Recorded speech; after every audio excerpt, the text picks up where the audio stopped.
Unë kam votuar e lirë dhe kam votuar për atë që më premton mua për çdo gjë. Unë kam votuar për atë bablokun, atë të fjalës, të besës. 80 vite pas fitimit të drejtës për të votuar, gratë shqiptare ende nuk kanë thyer zinxhirët që i pengojnë të ushtrojnë zgjedhjen e tyre të lirë.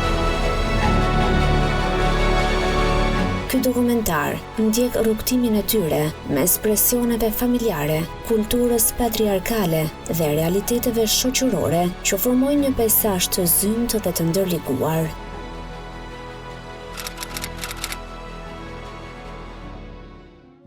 Betejë më e gjatë në historinë e demokracisë ka qenë vota e gruas. Nga protestat e shekullit të 19 e deri te njohja në disa vende të botës, kjo e drejtë nuk ka ardhur si dhuratë, por si një fitore me sakrifica, burgosje e paragjykime.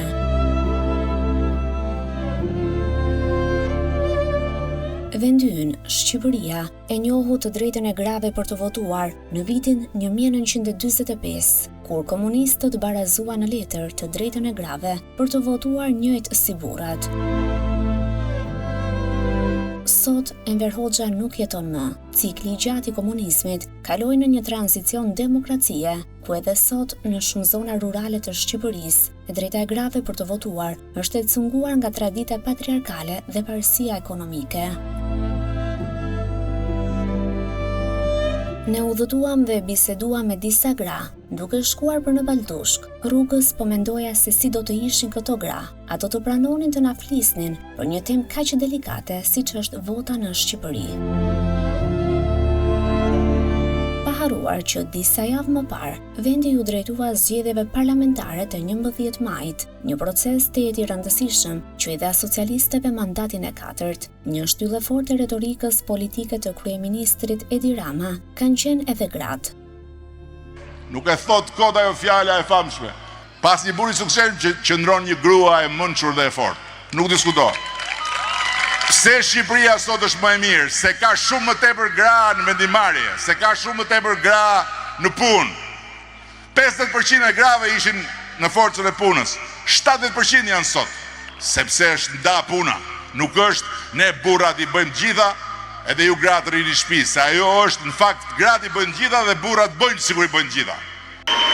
Dhe mua personalisht nuk ka asgjë që më bën më shumë krenar si kryetari i Partisë Socialiste, se sa fakti që kjo forcë mbështetjen më të madhe dhe themelin e vet më të fortë ka gratë dhe ka vajzat në gjithë Shqipërinë. Nëse ne kemi 60% grave të vajzave, nëse ne kemi shumicën e votuesve të parë, na mjafton vetëm gjysma burrave, nuk na duhen më shumë. Gjysma burrave, se kjo jetë këtu në këtë vend ka mësu, gjysma burrave janë normal në këtë vend, gjysma janë çyryk. Pyesin disa, po pse e filloi fushatën Partia Socialiste në përsalla në gratë. Edhe përgjigja ime është, po me këta fillonte. Imagjinoni vetëm diçka. Sikur ju të gjitha tikni nga Shqipëria një muj. Edhe burrat t'i leni këtu. Kur ktheheni, do gjeni në përpeshkopi ca njerëz me bisht. Juve nuk e keni idenë se çfarë halli ishte me gjet kandidat në klos e mburqis. Atëre një gru tjetër që juve mani me nëbesoj, më thot, more si bëhet sa i pune, se kjo nuk shkon. I thashum, po sikur me i ra komplet nga krau tjetër, ka aty në i gru që është festa, tha. Po sikur nuk ma dun shumë, tha, disa se jo është nda nga burri, jo se shpëtosh. është nda nga burri, thash, po atë mërzgjidha, ajo është për ne.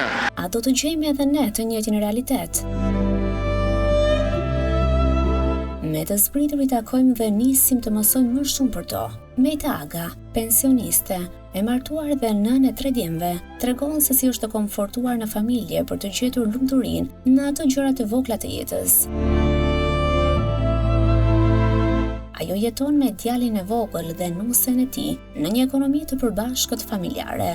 Unë kam lind në zonën e Baldushkut. Jam rritur, kam bërë shkollë deri në moshën 14 vjeç, kam bërë vetëm 7 klasë shkollë. Pastaj vazhdova punën kooperativ. Fukarallik nuk kam pas, se më prindin kanë majtë mirë. Me burrin kam shkuar që mirë sa nuk llogaritet. Burri ka majtë si fëmijë, jo si baksharte. Unë në shtëpinë time kanë pasin e babi e mami, të dy. Kur mi fjalë që ishin punë fejese, babi më ka pas në hemon shumë. Vetëm se dojtë mi fjalë të ishte familje mirë. Të shi për punë, do punosh. Ne s'dishim kena qenë darë më thash. Mo fiu. Kur vjen puna për të vota, ajo tregon me humor se në familje askush nuk e ndikon. Ne në rastin e tërmetit, kur në ratë tërmetin, ne në lëkun shtëpijet parë që kam pas, po 2 kaçe kam pas. Ne kena qenë domethënë 15 familjarët, 3 çunat në 2 pleqt. Kur në shem për tërmetit, neve erdhën më sej tonë pan, kur shkuan atje ta komisioni, shkoi burri atje në thotë ta lëkosh vetëm ti. Kishim vetëm listrojesh. 2019 në adhi kjo. Jo, s'ka rajëri, për që s'ka rajëri. Kur t'i plecoj, kur dhe dëshira. E do ma jaba në asgjë. S'ka një gjoja, votës, ne me partinë jemi gjithë me i parti. Me Edi Ramën kam qenë, ma te jam. Kemë problem për punë votëshe? Ja. Të gjithë votojnë të pavarur nga njëri tjetri. A vëllaj nuk di gjoja, ata nuk e përtrejt, kam ho votën në asgjë. Të njëjtit rrëfimi bashkohet edhe Raimonda. Prej vitesh, ajo punon në një restorant agroturizmi në zonë, ku merret me mbashtrimin e lopëve. Detyra e saj e përditshme është i miel dhe të kujdeset për biçat. Unë jam Redi Brak, jam martuar në Balaxhijes. Kam 3 kalamaj, Pegos, kemi qenë 6-7 vjeç. Ka pas shkollë moti. Po në qa moshu martove? Ishte dhe. Pa bishin, të shanë binë, e zohë. Ti të bëheshe? Kam pas i kam qëtësu. Familjen? Kur e lezu Andra imi, me këshatit qëra kene, nuk kam pas i shpeshmanë, jemi shumë mirë. Po në familjen tënde, ku ke qenë ti vajzë, kush i merrte vendimet? Babi apo mami? Babi, se kam pas. Kë voton ti? Për dhe tu, socialiste. E do ti vetë Partinë Socialiste? Vetë e në vetë. Shkon me bashortin? Kemi pas presion. Me rahatët. Familjet vetëm si më skeket, se i kam dhja, për në. Unë kam burim për unë vetë, për unë me i të kam martume, vetëm i gosë kemi për të majtë. Edhe për të, liria për të votuar nuk është të cunguar asnjëherë. Një jetë e qetë, e kaluar me ekuilibër dhe siç Mete thot me humor, me bashkëshortin ka lëshuar territor për të kaluar jetën. A është ky nënshtrim? Psikologja Eva Kaliqi shpjegon se në fakt gruaja shqiptare nuk nënshtrohet, por hap rrugë në heshtje, nisur nga një stereotip i vjetër shqiptar se politika i ka hije burrave, gratë nuk përfshihen. Gratë në Shqipëri nisen dhe duke ditur se ne jemi një shoqëri patriarkale, nisen dhe votojnë duke u ndikuar nga pjesa e figurës së burrit, ose djalit të madh në familje, ose ndikimit të rrethit shoqëror, po të burrit. Është interesi ekonomik, është pavarësia ekonomike që mund të themi, sepse ajo grua që voton, domethënë që dëgjon dhe ndikohet, ka një mos pavarësi ekonomike, që ajo mos të prishi balancat e familjes vet. Nuk është se nënshtrohet, goja shqiptare nuk është nënshtruar, po thjesht është mësuar që të rrinë në heshtje për të mirat e familjes, të djalit, të burrit. Flasim për zonat rurale edhe për periferitë. Zonat periferit e Tiranës, ndikon jashtëzakonisht shumë, sepse figura e burrit thash është i pari, thot burri do ikim të votojmë për këtë parti dhe ajo është e padiskutueshme në familje. Këtë shpjegim e kuptuam më mirë kur takuam Suzanën, e vetme. Ajo po rrit 3 fëmijë me ndihmën e prindërve të bashkëshortit të ndjer. Edhe ajo tregon se si vendimmarrja në familjen e saj, edhe në mungesë të bashkëshortit, i ka kaluar vjerrit. Si e kujton fëmijërinë tënde? Ku ke lindur? Sa fëmijë ke? Pëldushk. Edhe jam martu për në Pëldushk. Kam 3 fëmijë, i djalë 2 vajza. Në burrin sa kam. Për nga ana e autoritetit në shtëpi. Vendimin për të martuar. Pa, ne gjithmonë pyesim prindin. Kë pyesi ti më shumë? Domethënë personi që i ka pas marrë vendimet në familjen tuaj. Babi. Në jetën tënde pas martesës, për shembull, kush i merrte më shumë vendimet? Ke burri. Nga që isha në vogël. Po për shembull, në momentet që duhet të votosh dikë, kush e merr këtë vendim në shtëpi? Po burri. Po ne këtë kështu kemi po. Kur ke qenë ti e vogël në shtëpinë tënde për të votuar se kë do votonit, e vendoste babi apo Pa, babi. Si është një ditë votimi në shtëpi ose si ka qenë? Po thjesht të çomit, bëmi gati. Bashkë me fëmijët, kam prindet e burrit, dhe bëmi gati dhe shkojmë filan lokal. Jemi bashkë gjithë ne si familje. Nëse në zgjedhjet e ardhshme do jetë vjerrja ai për shkak që do të thotë që do votojmë për këtë person se na duhet për këtë gjë, dhe ti do ta ndjekësh? Varet se tani ne jam rrit tani në vet. Tani normale që s'është mirë se prap se vjen mirë.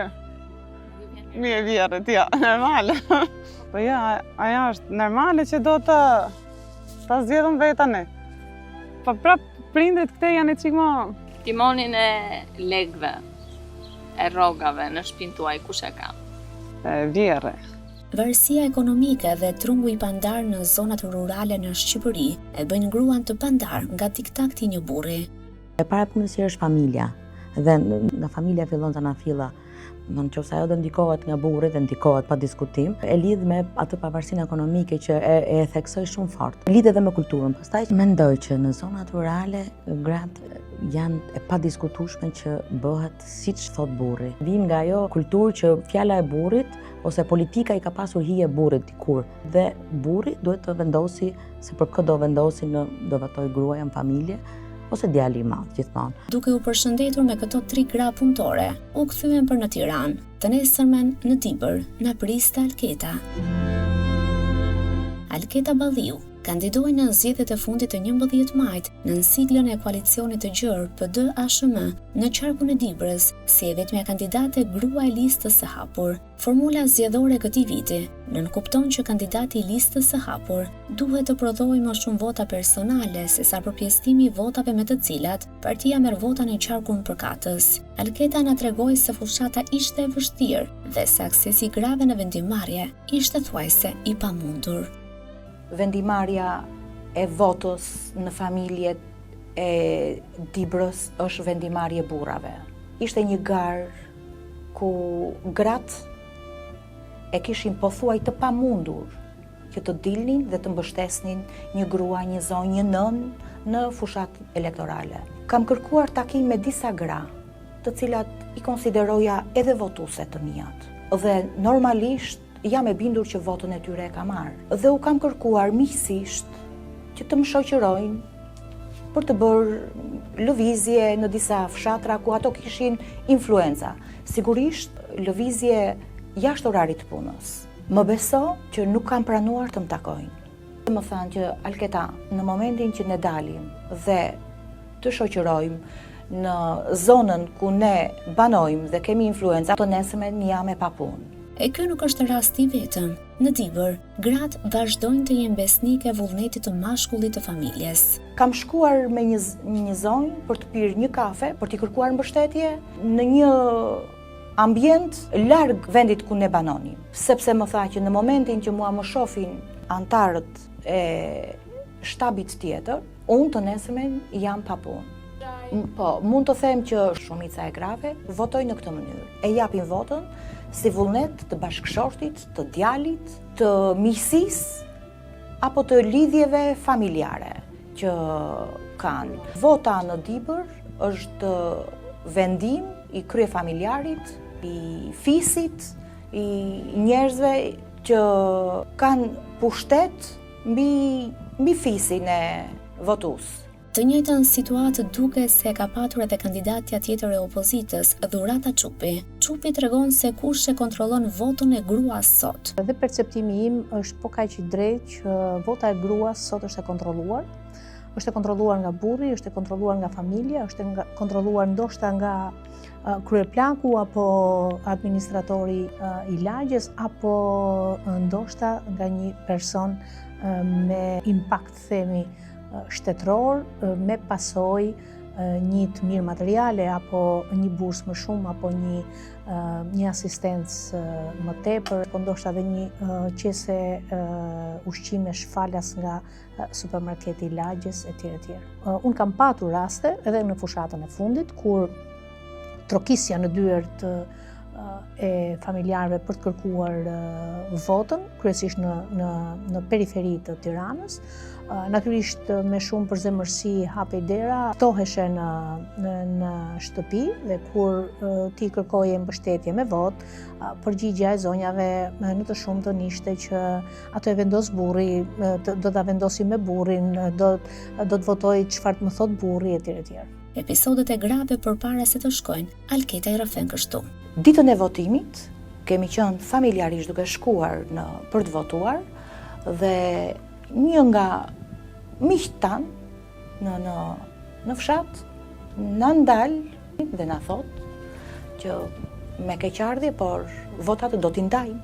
Shtanga, normalisht ishte dita e votimit, nuk mundesha absolutisht që të replikoja, sepse ne jemi miq, hym dhe dalim me familje, por presioni i qeverisë ishte aq i madh sa kishte detyruar familjarët dhe thoshnin ndjenin detyrim për të më mbështetur, por mbriti në atë pikë kur tha që unë ndjej keqardhje, por jam i detyruar që votat i ndaj. Nuk e kisha kuptuar dhe nuk e kisha menduar se çdo të thotë që do t'i ndajmë votat. Bindjes se ky është një fenomen që është më shumë në zonat rurale i qëndrojnë të treja. Episodi më i shpeshtë i ditës së votimit ka të bëjë me votimin familjar. Domethënë, vjen gjithë familja në një makinë, gjithë familja, kryefamiljari ka në dorë kartat e identitetit të bashkëshortes, të nuses djalit, të djalit. Votimi familjar është episodi më i përhapur i ditës së votimit. Është fenomen në zonat rurale dhe një target group, ndoshta mosha pak të themi një moshë mesatare e lartë, për shkak se mosha tjetër janë kryesisht të informuara, të shkolluara, të punësuara kryesisht, por zonat rurale, në ato zona ku mbizotron edhe mungesa e edukimit të lartë apo mungesa e vendeve të punës apo fuqizimi i ekonomik i tyre, natyrisht të themi që është deri në fenomen. Teksa kthehemi për në Tiranë, duket se zinxhirët këputen. Këto tre zonja, me të cilat më njohu Ina, një organizatore fushatash për 27 vite, tregojnë se për votën e tyre vendosin vetë. Unë kam votuar e lirë dhe kam votuar për atë që më premton mua për çdo gjë. Unë kam votuar për atë bablokun, atë të fjalës, të besës, për Tom Doshin, mirditorit. Për atë kam votuar dhe me gjithë shpirtin, edhe jetën e jap për atë. Arsyeja e votës për Doshin lidhet me bindjen se ai është një njeri i fjalës, i besës dhe se platforma e tij do të ndryshojë gjendjen e moshës së tretë. Unë kam dëgjuar personin, kam dëgjuar dhe platformën e partisë që më ka pëlqyer. Sidomos për neve, moshën tonë, pleqërinë. Çfarë ndjer ai nga goja mua më ka pëlqyer. Unë i besoj atij njeriu. Edhe kam dëgjuar shumë për atë person që ka bërë shumë për moshën tonë. Vetëm shëndetësia. Këtë kërkojmë ne. Se tani mos dalim se çfarë bëjnë, por për një analizë sillen plejt vërdall. Kurse ai premton shëndetësinë tamam falës, kam qenë e lirë, kam votu për çin kam dash. Të njëjtën bindje tregon edhe zonja Jemine Balashi, Nuri Elura, Yll Kaxhela. Jashtëzakonisht e lirë. Jetoj vetëm tek pull, edhe sikur të kisha persona afër, të njëjtën gjë do kisha bërë. Nga personi jam udhëheq këtë radhë. Mendova që nga që ishte i ri, edhe do e çoj frymën e partisë përpara se do ketë një vend të mirë, nuk e dhaç votën se po të ishte do i nga këtë 8 vjetërit nuk e hipja, pa ishte çuni i ri, thash është frymë e re.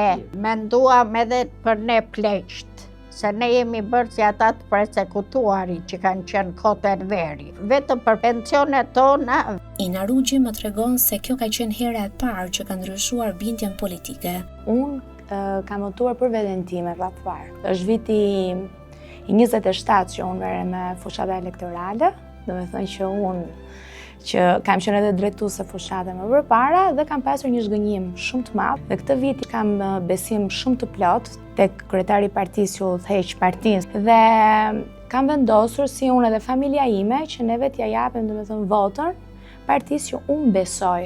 Besoj që mua do më vlerësoj për atë që jam, jo për atë që kam. Si vajzë në karrierë, ajo tregon se kryetari i partisë për të cilin ka votuar është burri i fjalës dhe kjo e veçon nga të tjerat. për sa i përket domethënë kryetarit. Ai platformë nuk është se atë platformë ka pasur, domethënë nuk është se është viti i parë që ka pasur këtë platformë, nuk është domethënë se është bërë i si për herë të parë. Ai është burr që është i fjalës, i besës. Unë kam parë vepra konkrete tek familjarët e mi që mua më bëri domethënë që unë të ndryshoj dhe të kontribuoj për partinë aktuale që jam aktualisht tani. Janë gjëra konkrete, jo gjëra në ajër. Dhurata, e sprovuar në disa fushat arresht, tregon se si në shumë raste, këto gra as nuk e kanë idenë për kë votojnë. E rëndë është të thoja që ndoshta gratë dhe nuk e dinë për kë kanë votuar, sepse mbaj mend një situatë ku komshia trokiste komshien dhe i thoshte që unë e mora filan favor. Ti e more mbrëm favorin për zgjedhje dhe arriti deri në një lloj konkurrence të komshive kush ka marrë rishfetin më të madh. Këto janë biseda burrash. Ka shumë gra që ende nuk e dinë për kë kanë votuar sepse kryqin e ka vendosur bashorti, fletën e ka vendosur bashorti, ata thjesht kanë qenë aty e për të mos thënë tjetrën që ndoshta edhe gratë kanë qenë fare në shtëpi ku kemi parë në video që një person ka votuar disa herë. Të gjithë kërkojnë ndryshim. Gruaja do të ketë mendimin e saj dhe do duhet ne të japim gjithë besimin për të guxuar për ta kryer këtë ndryshim. Ka nevojë për një edukim politik, fuqizim ekonomik të gruas, kurrikula arsimore, qoftë që në fillore, sa i takon drejtës autoritetit dhe lirisë, mos ta konsideroj veten themi me stereotipin si një grua e dora e dytë në familje. Për Evën, situata duhet të ndryshojë dhe çelësi është arsimimi i vajzave. Ndryshimi fillon që ke pjesa e ndryshimit të kësaj kulture, që jo çdo gjë që thot burri është ligj në familje. Të arsimi i vajzave në familje është shumë duhet me të madhe që vajzat në familje të arsimohen. Vajzat të arsimuara po të kemi është një shoqëri shumë e emancipuar. Edhe Alketa mendon njësoj. Nëse gruaja do të votonte e pavarur me vendimin e saj, e pavarur nga bashkëshorti dhe nga politika, të siguroj që nuk do të ishte kjo Shqipëria. Dhe aq më tepër nëna dhe gratë shqiptare, që janë vërtet heroina dhe janë heroina më tepër se çdo nënë dhe grua në botë, pas fëmijëve dhe pas familjeve të tyre. Gratë, në emër të dashurisë për fëmijët dhe për familjen e tyre, sigurisht do dinin të bënin zgjedhjen më të mirë.